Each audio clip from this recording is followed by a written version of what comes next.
Sebanyak 2 unit kapal imigran Rohingya terlihat di perairan Aceh, wilayah Pidi dan Pidi Jaya sejak 2 hari terakhir. Sementara pada hari ini kapal tersebut sudah bergeser ke perairan Pedada.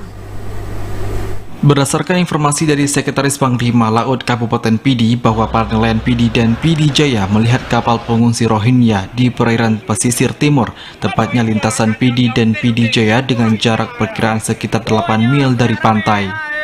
Nelayan pertama kali melihatnya pada Kamis sore, di mana 2 kapal imigran tersebut berada di kawasan Aceh Besar, sedangkan pada hari Jumat mereka berada di perairan Pidi. Sementara pada hari Sabtu, kapal pengungsi Rohingya sudah bergeser ke arah Jenib dengan jumlah penumpang diperkirakan mencapai 160 orang lebih. Para pengungsi Rohingya tersebut terdiri dari anak-anak dan perempuan. Terkait hal ini, para nelayan Aceh juga memonitor para pengungsi tersebut.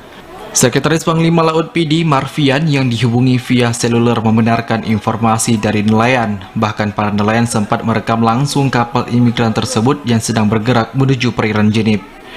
Dari Pidi, Hasbi TVRI melaporkan.